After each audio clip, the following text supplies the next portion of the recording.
Porque essa narrativa de Varmengo, não sei o quê, isso é uma coisa que vai se repetindo. E chega uma hora.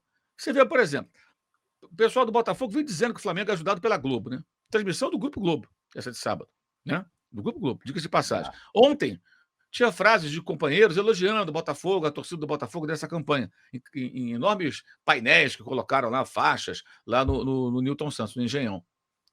Vem cá, não é muito estranho você dizer que a Globo beneficia? Todo mundo fala isso. O seu grande rival, que para o Botafogo, o grande rival é o Flamengo, né? E aí você está falando que os caras que trabalham lá ficam elogiando você? Afinal de contas, você beneficia um rival, por que estão te elogiando? Né? É evidente que não beneficia nada. Os colegas dão a opinião que eles acham que tem que dar. E elogiam a torcida do Botafogo quando acham pertinente elogiar o desempenho da equipe. Normal. Normal. Então são falsas narrativas. O Flamengo tem essa torcida porque a Globo. Gente, a Globo nasceu em 1965. 1965. O maior público da história do Maracanã foi o Flamengo 0, Fluminense 0, da história do futebol de clubes. 177 mil pagantes, 194 mil pessoas no Maracanã, tá? Em 1963, dezembro de 63, 0-0 Fla-Flu, Flamengo campeão. 2 anos antes da Globo surgir. E outros recordes de público do Maracanã eram com a presença do Flamengo. Ah, então foi porque a Rádio Nacional, sabe, ela transmitiu os jogos do Campeonato Carioca para o Brasil inteiro. O pessoal virou Flamengo. Ah, por que não virou Vasco? Porque não virou Bom Sucesso. Madureira, São Cristóvão, Olaria, Bangu. Ah, porque o Flamengo era vencedor. O Flamengo foi vencedor na década de 40 e 50 em alguns períodos. Mas o grande time desse período aí, base da seleção de 50, foi o expresso da vitória do Vasco. E nos anos 60, né, antes da Globo e depois do surgimento da Globo, que não transmitia futebol nos anos 60, isso só vem depois, né? O Flamengo não ganhava nada. O Flamengo ganhou poucos títulos nos anos 60. Foi um período de domínio do Botafogo, do Fluminense. O Vasco também só foi ganhar em 70. O Flamengo ganhou em 66, né? O Campeonato Carioca. Não perdeu para o Bangu em 66, ganhou em 65, aliás. Perde final para o Bangu em 66, aquele da briga do Almir Pernambuquinho, que é uma história muito, muito importante da história do futebol carioca, uma passagem importante. Então, nos anos 60 já não tinha isso. E nos anos 70, o Flamengo só começa uma escalada de domínio no final da década. Ele ganha o Campeonato Carioca em 7-2, perde para o Fluminense a final em 7-3, ganha em 74, em 7-5, 7-6 nem vai à final, o Fluminense é bicampeão.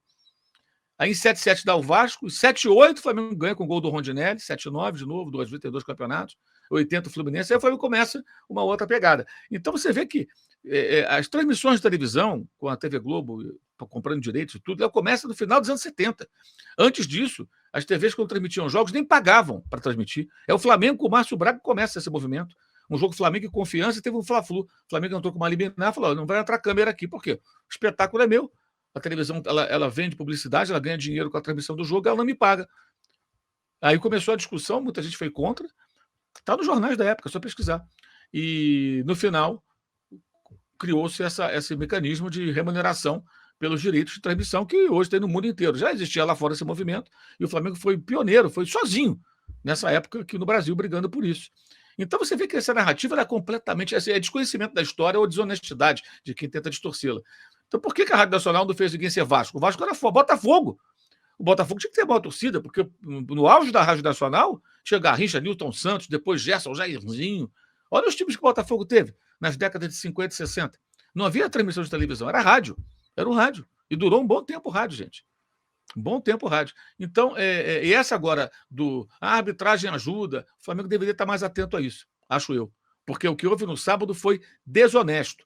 Teve gente que foi para a rede social afirmar que o Bahia foi prejudicado sem sequer olhar o lance com atenção. E aí querem falar da arbitragem. Se você critica o árbitro, você do seu trabalho, eu estou falando de quem é da imprensa. Torcedor não, aí o cara fala o que ele quiser, não tem credibilidade, é só um fanfarrão falando bobagem na internet. Mas quem tem muitos seguidores na rede social e é jornalista, é da imprensa, tem que ter responsabilidade. Quando você afirma que algo aconteceu e você sequer olhou direito, você está trabalhando tão mal quanto o árbitro que não olha o VAR direito, ou que não presta atenção no jogo, que não consegue enxergar. É muito fácil falar.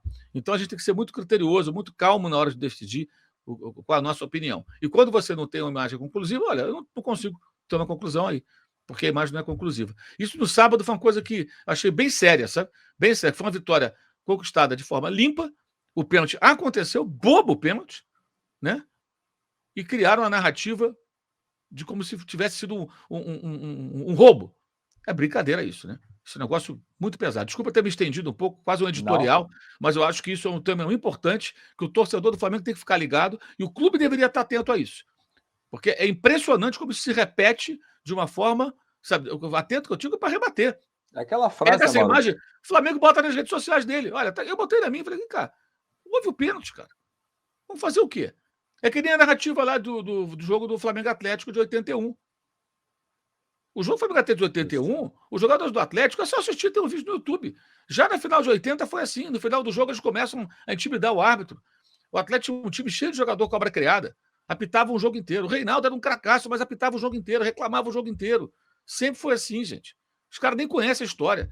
Aí o Wright, ele se descontrola e sai dando cartão. Claro que o Wright prejudicou o jogo. O time do Flamengo sai da confusão e eles ficam lá se desentendendo. Agora, quem garante que o Atlético ia vencer o Flamengo? Parece que aquilo era a final da Libertadores, o Atlético tinha um time bom, o Flamengo um time ruim. O time do Flamengo era melhor do que o do Atlético. O Atlético tinha um ótimo time, o do Flamengo era melhor que o do Atlético. Aí falam como se aquilo fosse a decisão. Aquilo é um jogo para classificar. Poderia passar o Atlético com o Flamengo. Agora, o Atlético, desde aquela época, quando jogava contra o Flamengo, perdia o controle dos nervos. Porque quase sempre era derrotado. Nos jogos importantes, sempre foi derrotado. Como foi em 87, no jogo do Renato Gaúcho, do Rio, o jogo do Bebeto, 1-0 no Maracanã. E o Flamengo ganhou o brasileiro daquele ano. É isso. Aí vão criando a narrativa e vem virando, entre aspas, verdade para alguns. Esse negócio é muito nojento, cara. Eu acho abjeto. Especialmente quando a imprensa participa.